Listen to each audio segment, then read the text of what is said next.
ओम श्री गणेशाय नमः। आज हम अध्ययन कर रहे हैं श्री शिव महापुराण के विदेश्वर संहिता के अध्याय 17 के भाग 2 का, जिसमें सूत जी क्रिया योगी, तपोयोगी और जप योग का महादेव जी के आदेशानुसार वर्णन कर रहे हैं। इसे सुनने से पहले शुरू करते हैं भगवत नाम की माला। श्रीमन नारायण नारायण हरि हरि, भजमन नारायण नारायण हरि हरि। तेरी लीला सबसे न्यारी न्यारी हरि हरि। ओम नमः शिवाय, शिवजी सदा सहाय। ओम नमः शिवाय, शिवजी सदा सहाय। ओम नमः शिवाय, शिवजी सदा सहाय। सूत जी कहते हैं, दिजो अब मैं जप योग का वर्णन करता हूं, तुम सब लोग ध्यान देकर सुनो। तपस्या करने वाले के लिए जप का उपदेश किया गया है, क्योंकि वह जप करते करते अपने आप को सर्वथा शुद्ध निष्पाप कर लेता है। ब्राह्मणों, पहले नमः पद हो, उसके बाद चतुर्थी विभक्ति में शिव शब्द हो तो पंच तत्वात्मक नमः शिवाय मंत्र होता है। इसे शिव पंचाक्षर कहते हैं। यह स्थूल प्रणव रूप है। इस पंचाक्षर के जप से ही मनुष्य संपूर्ण सिद्धियों को प्राप्त कर लेता है। पंचाक्षर मंत्र के आदि में ओंकार लगाकर ही सदा उसका जप करना चाहिए। दिजो, गुरु के मुख से पंचाक्षर मंत्र का उपदेश पाकर जहां सुख पूर्वक निवास किया जा सके, ऐसी उत्तम भूमि पर महीने के पूर्व पक्ष में अर्थात शुक्ल में प्रतिपदा से आरंभ करके कृष्ण पक्ष की चतुर्दशी तक निरंतर जप करता रहे।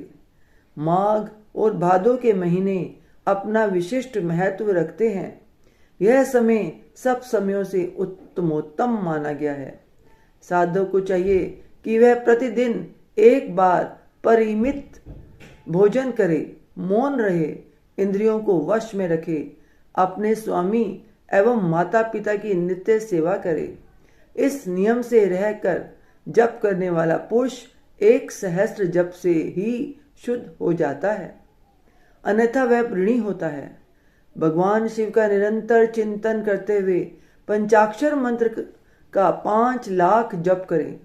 जप काल में इस प्रकार ध्यान करें, कल्याण दाता भगवान शिव कमल के आसन पर विराजमान है। उनका मस्तक श्री गंगा जी तथा चंद्रमा की कला से सुशोभित है। उनकी बाईं जांघ पर आदि शक्ति भगवती उमा बैठी हैं। वहां खड़े हुए बड़े बड़े गण भगवान शिव की शोभा बढ़ा रहे हैं। महादेव जी अपने 4 हाथों में मृग मुद्रा, टंक तथा वर एवं अभय की मुद्राएं धारण किए हुए हैं।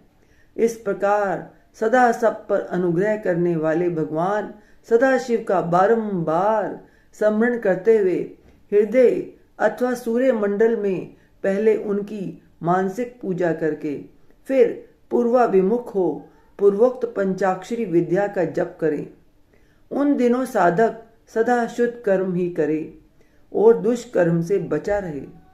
जप की समाप्ति के दिन कृष्ण पक्ष की चतुर्दशी को प्रातः काल नित्य कर्म करके शुद्ध एवं सुंदर स्थान में शौच संतोष आदि नियमों से युक्त हो शुद्ध हृदय से पंचाक्षर मंत्र का 12 सहस्त्र जप करे। तत्पश्चात 5 सपत्निक ब्राह्मणों का जो श्रेष्ठ एवं शिव भक्तों वर्ण करे। इनके अतिरिक्त एक श्रेष्ठ आचार्य प्रवर का भी वर्ण करे और उसे साम सदाशिव का स्वरूप समझे। ईशान, तत्पुरुष, अघोर, वामदेव तथा सधोजात, इन 5 के प्रतीक स्वरूप 5 ही श्रेष्ठ और शिव भक्त ब्राह्मणों का वर्ण करने के पश्चात पूजन सामग्री को एकत्र करके भगवान शिव का पूजन आरंभ करे।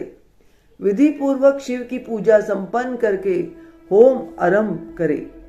अपने गृह सूत्र के अनुसार सुखांत कर्म करके अर्थात परिसमूहन, उपलेपन, उल्लेखन, मृद उद्धरण और अभ्युक्षण, इन पंच भू संस्कारों के पश्चात वेदी पर स्वाभिमुख अग्नि को स्थापित करके कुश कंडिका के अनंतर प्रज्वलित अग्नि में आज्य भागांत आहुति देकर प्रस्तुत होम का कार्य आरंभ करें। कपिला गाय के घी से 11, 101 अथवा 1001 आहुतियां स्वयं ही दे अथवा विद्वान पुरुष शिव भक्त ब्राह्मणों से 108 आहुतियां दिलाए। होम कर्म समाप्त होने पर गुरु को दक्षिणा के रूप में एक गाय और बैल देने चाहिए। ईशान आदि के प्रतीक रूप जिन 5 ब्राह्मणों का वर्ण किया गया हो उनको ईशान आदि का स्वरूप ही समझे तथा आचार्य को साम सदाशिव का स्वरूप माने। इसी भावना के साथ उन सबके चरण धोए और उनके चरणोदक से अपने मस्तक को सींचे। ऐसा करने से वह साधक अगणित तीर्थों में तत्काल स्नान करने का फल प्राप्त कर लेता है। उन ब्राह्मणों को भक्ति पूर्वक दशांश अन्न देना चाहिए। गुरु पत्निक को पराशक्ति मानकर उनका भी पूजन करें। ईशान आदि क्रम से उन सभी ब्राह्मणों का उत्तम अन्न से पूजन करके अपने वैभव विस्तार के अनुसार रुद्राक्ष, वस्त्र, बड़ा और पुआ आदि अर्पित करें। तदंतर दिक्पाल आदि को बलि देकर ब्राह्मणों को भरपूर भोजन कराएं। इसके बाद देवेश्वर शिव से प्रार्थना करके अपना जप समाप्त करें। इस प्रकार पुरुषचरण करके मनुष्य उस मंत्र को सिद्ध कर लेता है। फिर 5 लाख जप करने से समस्त पापों का नाश हो जाता है। तदंतर पुनः 5 लाख जप करने पर अतल से लेकर सत्यलोक तक 14 भुवनों पर क्रमशः अधिकार प्राप्त हो जाता है। यदि अनुष्ठान पूर्ण होने के पहले बीच में ही साधक की मृत्यु हो जाए तो वह परलोक में उत्तम भोग भोगने के पश्चात पुनः पृथ्वी पर जन्म लेकर पंचाक्षर मंत्र के जप का अनुष्ठान करता है। समस्त लोकों का ऐश्वर्य पाने के पश्चात वह मंत्र को सिद्ध करने वाला पुरुष यदि पुनः 5 लाख जप करे तो उसे ब्रह्म जी का सामीप्य प्राप्त होता है। पुनः 5 लाख जप करने से सारूप्य नामक ऐश्वर्य प्राप्त होता है। 100 लाख जप करने से वह साक्षात ब्रह्मा के समान हो जाता है। इस तरह कार्य ब्रह्म हिरण्य गर्भ का सायुज्य प्राप्त करके वह उस ब्रह्मा का प्रलय होने तक उस लोक में यथेष्ट भोग भोगता है। फिर दूसरे कल्प का आरंभ होने पर वह ब्रह्मा जी का पुत्र होता है। उस समय फिर तपस्या करके दिव्य तेज से प्रकाशित हो वह क्रमशः मुक्त हो जाता है। पृथ्वी आदि कार्य स्वरूप भूतों द्वारा पाताल से लेकर सत्य लोक पर्यंत ब्रह्मा जी के 14 लोक क्रमशः निर्मित हुए हैं। सत्य लोक से ऊपर क्षमा लोक तक जो 14 भुवन हैं वे भगवान विष्णु के लोक हैं। क्षमा लोक से ऊपर शुचि लोक पर्यंत 28 भुवन स्थित हैं। शुचि लोक के अंतर्गत कैलाश में प्राणियों का संहार करने वाले रुद्रदेव विराजमान हैं। शुचि लोक से ऊपर अहिंसा लोक पर्यंत 56 भुवनों की स्थिति है। अहिंसा लोक का आश्रय लेकर जो ज्ञान कैलाश नामक नगर शोभा पाता है उसमें कार्यभूत महेश्वर सबको अदृश्य करके रहते हैं। अहिंसा लोक के अंत में काल चक्र की स्थिति है। यहाँ तक महेश्वर के विराट स्वरूप का वर्णन किया गया है। वहीं तक लोकों का तिरोधान अथवा लय होता है। उससे नीचे कर्मों का भोग है और उससे ऊपर ज्ञान का भोग। उसके नीचे कर्म माया है और उसके ऊपर ज्ञान माया। अब मैं कर्म माया और ज्ञान माया का तात्पर्य बता रहा हूं। माँ का अर्थ है लक्ष्मी। उससे कर्म भोग यात प्राप्त होता है, इसलिए वह माया अर्थात अथवा कर्म माया कहलाती है। इसी तरह माँ अर्थात लक्ष्मी से ज्ञान भोग यात अर्थात प्राप्त होता है, इसलिए उसे माया या ज्ञान माया कहा गया है। उपयुक्त सीमा से नीचे नश्वर भोग है और ऊपर नित्य भोग।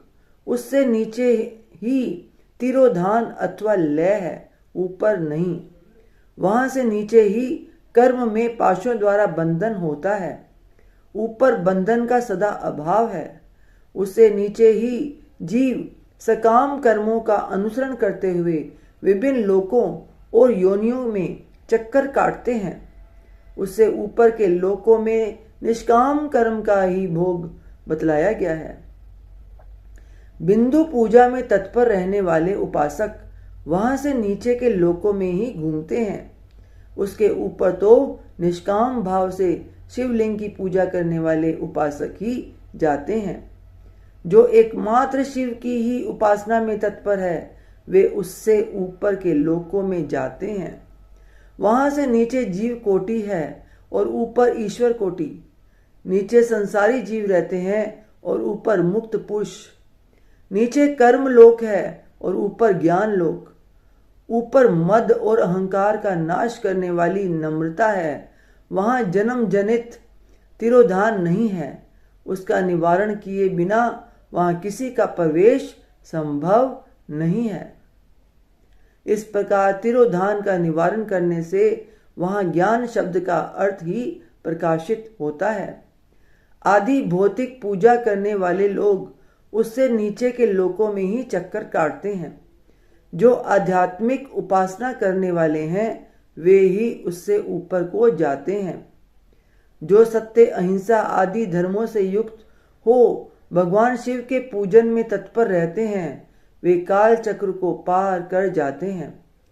काल चक्रेश्वर की सीमा तक जो विराट महेश्वर लोक बताया गया है उससे ऊपर वृषभ के आकार में धर्म की स्थिति है। वह ब्रह्मचर्य का मूर्तिमान रूप है। उसके सत्य शौच अहिंसा और दया ये 4 पाद हैं। वह साक्षात शिवलोक के द्वार पर खड़ा है। क्षमा उसके सींग हैं, शम कान हैं। वह वेद ध्वनि रूपी शब्द से विभूषित है। आस्तिकता उसके दोनों नेत्र हैं। विश्वास ही उसकी श्रेष्ठ बुद्धि एवं मन है। क्रिया आदि धर्म रूपी जो वृषभ है वे कारण आदि में स्थित है, ऐसा जानना चाहिए। उस क्रिया रूप वृषभ भागकार धर्म पर कालातीत शिव आरूढ़ होते हैं। ब्रह्मा विष्णु और महेश्वर की जो अपनी अपनी आयु है उसी को दिन कहते हैं। जहाँ धर्म रूपी वृषभ की स्थिति है उससे ऊपर ना दिन है ना रात्रि। वहाँ जन्म मरण आदि भी नहीं है। वहाँ फिर से कारण स्वरूप ब्रह्मा के कारण सत्य लोक पर्यंत 14 लोक स्थित हैं जो 5 भौतिक गंध आदि से परे हैं। उनकी सनातन स्थिति है। सूक्ष्म गंध ही उनका स्वरूप है। उनसे ऊपर फिर कारण रूप विष्णु के 14 लोक स्थित हैं। उनसे भी ऊपर फिर कारण रूपी रुद्र के 28 लोकों की स्थिति मानी गई है। फिर उनसे भी ऊपर कारणेश शिव के 56 लोक विद्यमान हैं। तदंतर शिव सम्मत ब्रह्मचार्य लोक है और वही 5 आवरणों से युक्त ज्ञान में कैलाश है, जहाँ 5 मंडलों 5 ब्रह्म कलाओं और आदि शक्ति से संयुक्त आदि लिंग प्रतिष्ठित है। उसे परमात्मा शिव का शिवालय कहा गया है। वही पराशक्ति से युक्त परमेश्वर शिव निवास करते हैं। वे सृष्टि पालन संहार तिरोभाव और अनुग्रह इन 5 कृत्यों में प्रवीण हैं। उनका श्री विग्रह सच्चिदानंद स्वरूप है। वे सदा ध्यान रूपी धर्म में ही स्थित रहते हैं और सदा सब पर अनुग्रह किया करते हैं। वे स्वरात्मा राम हैं और समाधि रूपी आसन पर आसीन हो नित्य विराजमान होते हैं। कर्म एवं ध्यान आदि का अनुष्ठान करने से क्रमशः साधन पथ में आगे बढ़ने पर उनका दर्शन साध्य होता है। नित्य नैमित्तिक आदि कर्मों द्वारा देवताओं का यजन करने से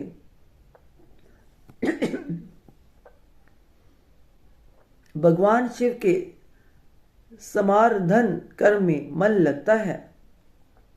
क्रिया आदि जो शिव संबंधी कर्म हैं उनके द्वारा शिव ज्ञान सिद्ध करें।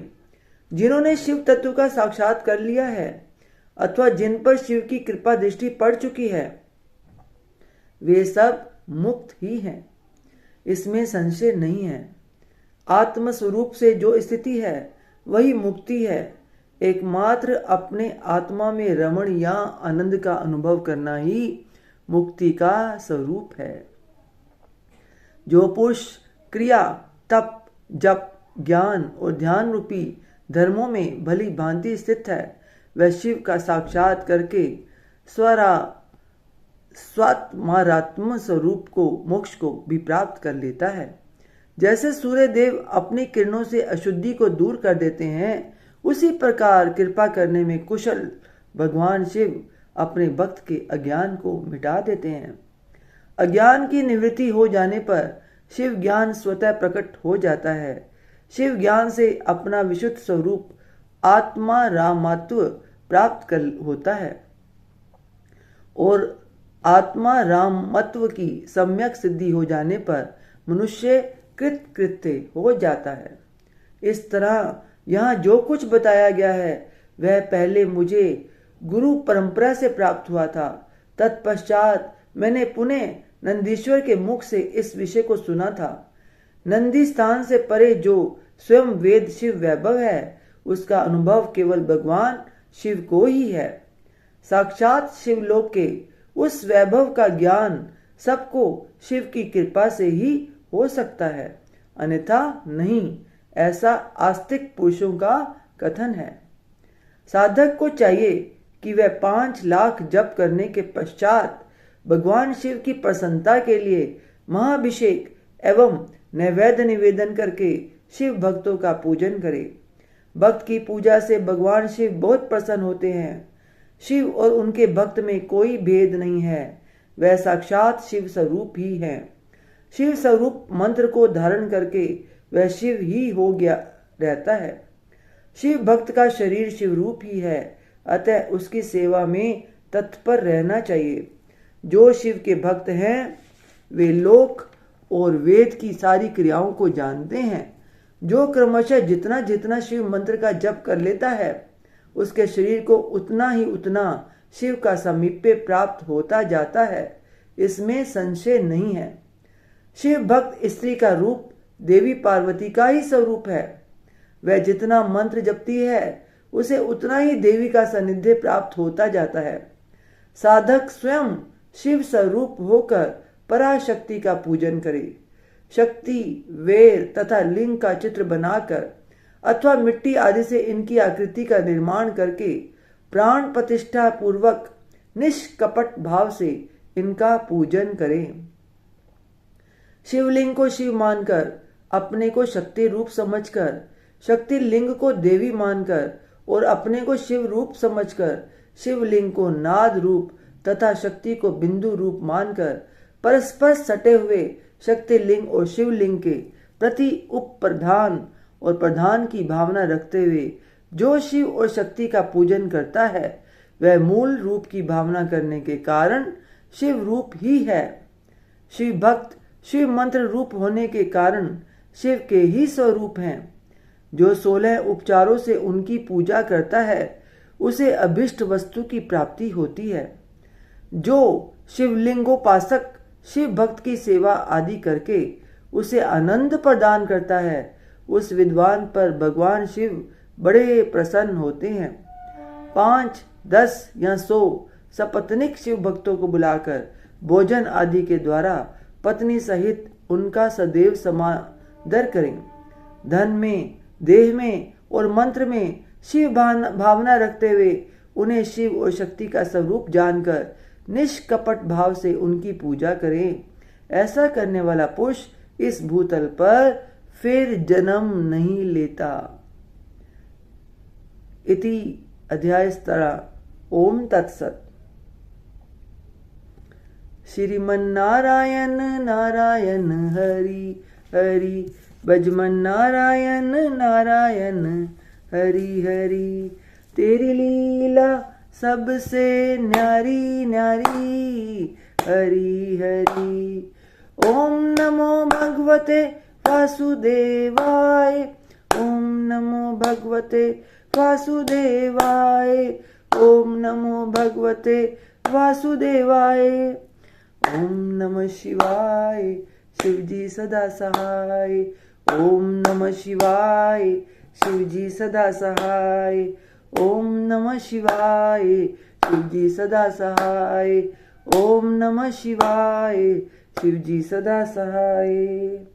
हे ईश्वर, आपकी बच्ची से आपकी पूजा अर्चना करने में, आपकी कथा उच्चारण में कोई गलती हो गई हो, कोई शब्द का उच्चारण गलत निकल गया हो, अपनी बच्ची समझकर क्षमा कीजिएगा, अज्ञानी समझकर क्षमा कीजिएगा। अपना आशीर्वाद भरा हाथ, अपनी कृपा दृष्टि हमेशा हम सब पर बनाए रखिए। बोल सांचे दरबार की जय। जयकारा शेरों वाली दा। बोल सांचे दरबार की जय। जयकारे वाले नु मिठिया मुरादा। बोल सांचे दरबार की जय। जय माता दी।